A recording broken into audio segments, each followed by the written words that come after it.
அனைவருக்கும் வணக்கம். இன்னைக்கு வந்து நம்ம 2 ஸ்டாக்ஸ் பார்க்க போறோங்க. 2 ஸ்டாக்ஸுமே பார்த்தீங்கன்னா, ஒரு 5 வருஷம் கழிச்சு நல்ல ஒரு பெர்ஃபார்மன்ஸ் குடுக்கறதுக்கு இப்போ புல்லிஷ் ட்ரெண்டுக்கு மாறக்கூடிய ஸ்டாக்ஸா இருக்கு. ஸோ, இப்போ பிரேக் அவுட்டும் பண்ற மாரி இருக்கு. ஏற்கனவே ஒரு ஸ்டாக்ஸ் சொல்லியிருக்கேன். அந்த ஸ்டாக்ஸ் பிரேக் அவுட் ஆயிருக்கு. ஸோ, நம்ம இந்த ஸ்டாக்ஸ் எல்லாம் வந்து ஒரு லாங் டெர்ம் ஃபோக்கஸ்ல பண்ணோம்னா, நம்மளுக்கு நல்ல ஒரு ரிட்டர்ன்ஸ் கிடைக்கிறதுக்கான வாய்ப்புகள் இருக்கு. சரிங்களா? ஸோ, அத நீங்க வந்து கவனிக்கணும். ஸோ, அதுக்கு முன்னாடி டிஸ்க்ளைமர் சொல்லிக்கிறேன். I am not a SEBI registered person. இந்த வீடியோவ ஒரு எஜுகேஷன் பர்ப்பஸா மட்டும் பாருங்க. ரெக்கமெண்டேஷனா பார்க்காதீங்க தயவுசெய்து. நான் உங்களுக்கு முழுக்க முழுக்க ஒரு ஒரு கன்டென்ட் வந்து எஜுகேஷனா எப்படி பண்ணணும், ஸ்டாக் எடுத்து எப்படி அனலைஸ் பண்ணணும்னு சொல்லிக் குடுக்குறதுக்கு தான் இந்த வீடியோ. சரிங்களா? சரி பார்த்துருவோம். நான் வந்து இதுக்கு முன்னாடி ஒரு ஸ்டாக்க சொல்லியிருந்தேன். 5 வருஷத்துக்கு அப்புறம் பிரேக் அவுட் ஆன ஸ்டாக்ஸு ரூ. 300லேருந்து ரூ. 1400 போகுமா அப்படின்னு சொல்லி ஒரு வீடியோ போட்டிருந்தேன். அப்ப பார்த்தீங்கன்னா, இந்த ஒரு ரோஸ் கலர் லைன் போட்டிருக்கேன்ல, அந்த இடத்த வந்து லாங் டெர்ம்க்கு உடைச்சா வாங்கலாம் அப்படின்ற மாரி நம்ம வந்து ஐடியா பண்ணி நானு அந்த பதிவுல சொல்லியிருந்தேன். ஸோ, நீங்க வந்து அப்போ ஸ்டாப் லாஸ் எங்க வைக்கணும், என்ன அந்த டீட்டெயில் எல்லாமே அந்த வீடியோல இருக்கு. மேல லிங்க் கிளிக் பண்ணி பாருங்க. குடுக்குறேன் நானு. அந்த லிங்க் வந்து மேல இருக்கு. கிளிக் பண்ணுங்க. இல்ல டிஸ்கிரிப்ஷன்ல இருக்கு. பாருங்க. அது எப்போ ரிலீஸ் பண்ணியிருக்கேன்னா, 21 மே அப்போ வந்து ரிலீஸ் பண்ணியிருக்கேன். ஸோ, அந்த ஸ்டாக்ஸ வந்து நல்லா வாட்ச் பண்ணுங்க. அது இப்ப நல்லா பிரேக் அவுட் ஆயிருக்கு. நல்லாவே இருக்கு. சரிங்களா? ஸோ, அந்த ஸ்டாக்ஸ்ல ஒரு ஸ்விங் எடுத்திருந்தீங்கன்னா, நீங்க நல்ல ஒரு லாபம் பார்த்துருக்கலாம். இருந்தாலும் பரவால்ல. இப்ப அந்த ஸ்டாக்ஸ பத்தின ஒரு தகவல சொல்றேன். பார்த்தீங்கன்னா, அந்த பிரேக் அவுட் ஆயிடுச்சு. எல்லாம் முடிஞ்சிருச்சு. சரிங்களா? இப்போ நம்ம சொன்ன மாரி அந்த ரோஸ் கலர் லைன கட் பண்ணி மேல வந்துருச்சு. இப்போ வந்து நம்ம ஒரு ஸ்விங் எடுக்கிறோம் அப்டின்னா கூட, இந்த ஸ்டாக்ஸ நம்ம மானிட்டர் பண்ணலாம். ரொம்ப கூட எடுக்க வேணாம். ஸ்விங் எடுத்தா கூட நம்ம நல்ல ஒரு லாபம் பார்க்கலாம். இல்ல லாங் டெர்ம் தான் பண்ண போறதா இருந்தா, இப்போ பிரேக் அவுட் பாயிண்ட்ன்னு பார்த்தீங்கன்னா, நீங்க வந்து இப்போ புதுசா எடுக்க போறவங்களுக்கு ஒரு ரூ. 440 முன்னாடி இருந்தது வந்து 300 இப்ப கிட்டத்தட்ட ரூ. 412 கிட்ட ரேஞ்சுக்கு வந்துருச்சு. ஒரு கிட்டத்தட்ட நம்மளுக்கு ஒரு 20 25 நாளைக்குள்ளார நம்மளுக்கு ஒரு 112 பாயிண்ட் கிட்ட ஏறிடுச்சு. சரிங்களா? ஏறி ரீட்ரேஸ்மென்ட்டும் குடுத்து, இப்ப பாருங்க இந்த பிரேக் அவுட்ட உடைச்சு, இந்த ரோஸ் கலர் லைன் பிரேக் அவுட்டையும் உடைச்சு, நம்மளுக்கு ரெசிஸ்டன்ட் உடைச்சு, திரும்ப ரீட்ரேஸ்மென்ட் குடுத்து, திரும்பவும் ஏற ஆரம்பிச்சிருக்கு. ஸோ இது ஒரு நல்ல சிக்னல். மேல போறதுக்கான அறிகுறி. இந்த ரீட்ரேஸ்மென்ட் இருக்கு இல்லையா? இது மேல போட்டதுக்கான அறிகுறி. ரிவர்சல் போட்டிருக்கு. கிளியரா காட்டிக் குடுக்குது. ஸோ நம்ம இப்ப என்ன பண்ணலாம்? புதுசா என்ட்ரி எடுக்கிறவங்களா இருந்தாலும் சரி, இப்ப ஆல்ரெடி எடுத்தவங்களா இருந்தாலும் சரி, ஸ்டாப் லாஸ் மட்டும் இங்க மெயின்டெயின் பண்ணிக்க வேண்டியதுதான். ஸ்டாப் லாஸ் மெயின்டெயின் பண்ணிட்டு நம்ம வந்து தாராளமா இப்ப வந்து ட்ரை பண்ணி பார்க்குறவங்க பண்ணலாம். ரூ. 440 மேல ஒரு கன்ஃபர்மேஷன் எடுக்கணும்னு நினைச்சீங்கன்னா, ரூ. 440 மேல எடுக்கலாம். அந்த ஸ்டாக்கோட பேர் பார்த்தீங்கன்னா, கோ கலர்ஸ். நெறைய பேர கமெண்ட்ஸ்ல சொல்லியிருந்தேன். அனலைஸ் பண்ணியிருந்தீங்க. உங்க கெஸ்ஸ சொல்லுங்க அப்படின்னு கமெண்ட்ஸ்ல நீங்க யாருமே சொல்லல. நானே இப்ப அனௌன்ஸ் பண்றேன். கோ கலர்ஸ் அந்த ஸ்டாக்கோட பேரு. சரிங்களா? அடுத்தது அந்த ஸ்டாக்ஸ போய் பார்த்துக்கங்க. மோர் டீட்டெயில்ஸ் சொன்னா அந்த வீடியோல செக் பண்ணிக்கங்க. கிளியரா சொல்லியிருக்கேன். அடுத்தது நம்ம இன்னைக்கு வேற ஒரு ஸ்டாக்ஸ பார்க்க போறோங்க.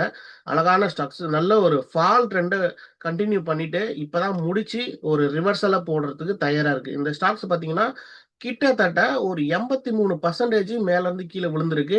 2022லேருந்து 2026 வரைக்குமே பார்த்தீங்கன்னா, இந்த ஸ்டாக்ஸ் வந்து 5 வருஷம் கழிச்சு, அ இப்பதான் வந்து மேல ஒரு மேல போறதுக்கான சிக்னலா காட்டுது. ஸோ இந்த ஸ்டாக்ஸ் பார்த்தீங்கன்னா, நம்மளுக்கு ஜூலை 2022ல கீழ விழுகுறதுக்கு ஸ்டார்ட் ஆனது. இப்ப பார்த்தீங்கன்னா, ஜூலை 2026ல மேல ஏறுறதுக்கு ஸ்டார்ட் ஆகுது. 5 வருஷம் கேப்புக்கு அப்புறம் இப்பதான் ஒரு நல்ல ஒரு பாசிட்டிவ் சிக்னல இந்த ஸ்டாக்ஸ் குடுக்குற மாரி தெரியுது. ஸோ நம்ம ஒரு ஸ்விங் ட்ரேடிங் அட்லீஸ்ட் ஒரு 100 அ அதாவது என்னன்னா, நம்ம ஒரு ஸ்விங் ட்ரேடிங்கும் ட்ரை பண்றா இருந்தாலும் பண்ணலாம். இல்ல லாங் டெர்ம் ஃபோக்கஸ் பண்றதா இருந்தாலும் பண்ணலாம். இப்ப நான் லாங் டெர்ம் ஃபோக்கஸ் பண்றதா இருந்தா, இந்த எல்லோ கலர் லைன பிரேக் அவுட் ஆகணும். அதுவரைக்கும் வெயிட் பண்ணணும். சாரி. அந்த லைன பிரேக் அவுட் ஆயிடுச்சுன்னா, நம்ம வந்து லாங் டெர்ம்க்கு பயன்படுத்தலாம். இல்ல நான் வந்து ஸ்விங் ட்ரேடிங் எடுக்க போறேன். இப்ப நீங்க லாங் டெர்ம்னா ஒரு 1400 பாயிண்ட் எடுக்கிறதா இருந்தாலும் சரி, அட்லீஸ்ட் மினிமம் இங்க வர சொல்ல பார்த்தீங்கன்னா, இந்த இடம் வந்து உங்களுக்கு ஒரு ரூ. 800 இருக்கும். இந்த இடம் வந்து ரூ. 800 ரேஞ்சுல இருக்கும்.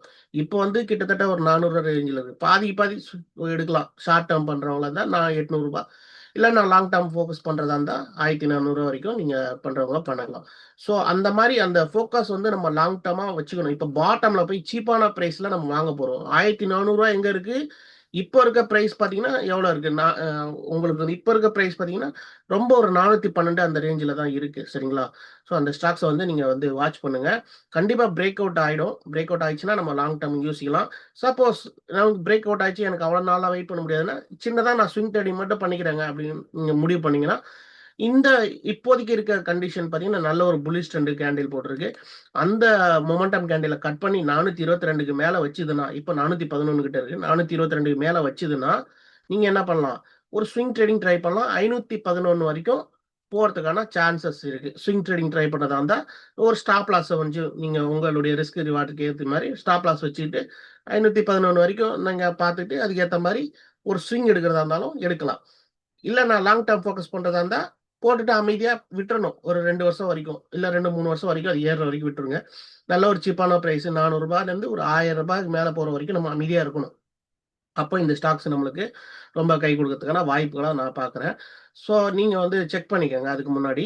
ஆ இப்போ வந்து ஃபண்டமெண்டல்ஸ் செக் பண்ணிடுவோம். எப்படி இருக்குன்னு. இந்த இந்த ஸ்டாக்கோட ஃபண்டமெண்டல் பார்க்கும்போது, ஆ மார்க்கெட் கேபிட்டல் வந்து 10,295 கோடி இருக்கு. கரண்ட் பிரைஸ் ரூ. 414ல ட்ரேட் ஆகுது. இபிஎஸ் நல்லா இருக்கு. ரூ. 7.20 கொடுக்குது ஒரு ஷேருக்கு. ஸ்டாக் பி ரேஷியோ வந்து இண்டஸ்ட்ரியல் பி ரேஷியோட கம்பேர் பண்ணும்போது ஒரு 15, 13 பாயிண்ட் கிட்ட நம்மளுக்கு கொஞ்சம் அதிகமாவே காட்டுது. பரவால்ல. ஆ நல்லா தான் இருக்கு. ஆனா பாட்டம்ல தான் இருக்கு. ரொம்ப ஓவர் வேல்யூஷன் சொல்லிட முடியாது. பாட்டம்ல தான் இருக்கு. அதனால செக் பண்ணிக்கிறது நல்லது ஒரு வாட்டி. புக் வேல்யூ வந்து ரூ. 88.60 இருக்கு. டெப்ட் வந்து பெருசா ஒண்ணும் இல்ல. டெப்ட் வந்து 233 கோடி தான் இருக்கு. 10,000 கோடியில 233 கோடி ஒண்ணும் பெருசு கிடையாது. அதனால பெரிய கடன் ஒண்ணும் இருக்குன்னு சொல்ல முடியாது. புரமோட்டர் ஹோல்டிங் நல்லா இருக்கு. 50% மேல இருந்தாலே பரவால்ல. இங்க வந்து 71.3% இருக்கு. புரமோட்டர் எதுலயாவது பிளட்ஜ் பண்ணியிருக்காரா? கடன் கிடன் வாங்கி வச்சிருக்காரான்னு பார்த்தா, அப்படிலாம் ஒண்ணும் பண்ணல. ஸோ அதுவரைக்கும் நல்ல விஷயம். அடுத்தது ரிட்டர்ன் ஆன் ஈக்விட்டி கொஞ்சம் கம்மியா இருக்கு. இருந்தாலும் ரிட்டர்ன் ஆன் ஈக்விட்டி பாசிட்டிவா தான் இருக்கு. 8.33% இருக்கு. ஸோ அத கவனிக்கணும். அடுத்தது டிவிடெண்ட் குடுக்குறாங்க. ரெகுலரா வந்து 0.73% டிவிடெண்ட் குடுத்துட்டு இருக்காங்க. அது வந்து ஒரு நல்ல ஈல்டா தான் தெரியுது. ஓகே.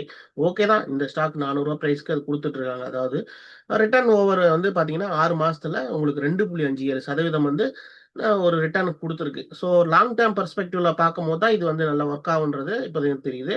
சரி இது பார்க்கறதுக்கு முன்னாடி நம்ம ஃபினான்ஷியலா இந்த ஸ்டாக்ஸ் இப்போ கரண்ட்டா எப்படி ப்ராஃபிட் குடுக்குதா? லாஸ் குடுக்குதான்றதையும் அதையும் செக் பண்ணணும். ஏன்னா நம்ம லாங் டெர்ம் பார்க்கும்போது அதையும் நம்ம பார்க்கறது நல்லது. அப்படி பார்க்க சொல்ல எனக்கு ஆப்பரேட்டிங் ப்ராஃபிட் பார்த்தீங்கன்னா, கடந்த 5 வருஷத்துல வந்து 418லருந்து 341 குறையுது. அப்புறம் 409 போகுது. அப்புறம் 385 போகுது. அப்புறமா 370.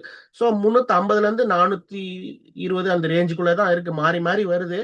ஒண்ணும் ஆ நம்ம தப்பு சொல்ல முடியாது. ஸோ ப்ராஃபிட் வந்து பிஃபோர் டாக்ஸ் வந்து போன வாட்டி 230 இந்த வாட்டி 241. ஸோ முன்ன பின்ன வந்துட்டு தான் இருக்கு. மாறி மாறி வருது. ஒவ்வொரு ஒவ்வொரு வருஷமும் ஏறுது, இறங்குது, ஏறுது, இறங்குது. அப்படிதான் இருக்கு. அ அடுத்தது வந்து நம்ம நெட் ப்ராஃபிட் பார்க்கும்போது, போன வருஷம் 170 கோடி தான். இந்த வருஷம் வந்து 179 கோடி. அதுக்கு முந்தின வருஷம் 200 கோடி. அப்புறம் 154 கோடி. ஏறுது, இறங்குது இந்த ரேஞ்சில தான் போயிட்டு இருக்கு. ஸோ அதனால இந்த ஸ்டாக்ஸ் பாசிட்டிவா ப்ராஃபிட்ட குடுத்துட்டு தான் இருக்கு. நெகட்டிவ் போனா தான் நமக்கு டேஞ்சரு. நெகட்டிவ் போகல. பாசிட்டிவா தான் குடுத்துட்டு இருக்கு. ஸோ இபிஎஸ் பார்க்கும்போது ரூ. 9 குடுத்திருந்த ஸ்டாக்ஸ் 4 வருஷத்துக்கு முன்னாடி இப்போ ரூ. 7.20 தராங்க. பரவால்ல.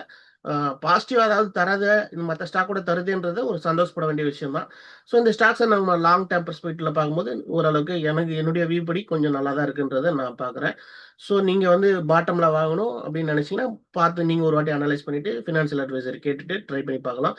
சரி என்னதான் ஸ்டாக் அப்படின்றத நம்ம இப்ப பார்ப்போம். அதுக்கு முன்னாடி நீங்க எனக்கு ஆன்ஸர் பண்ண முடிஞ்சா பண்ணுங்க. ஜஸ்ட் ஒரு இது நான் ஆன்ஸர் சொல்லிருவேன். அதுக்கு முன்னாடி நீங்க ஒரு ஆன்ஸர் கண்டுபிடிங்க பார்க்கலாம். நான் அந்த ஸ்டாக்ஸோட நேம் எல்லாம் டிஸ்ப்ளே பண்றேன்.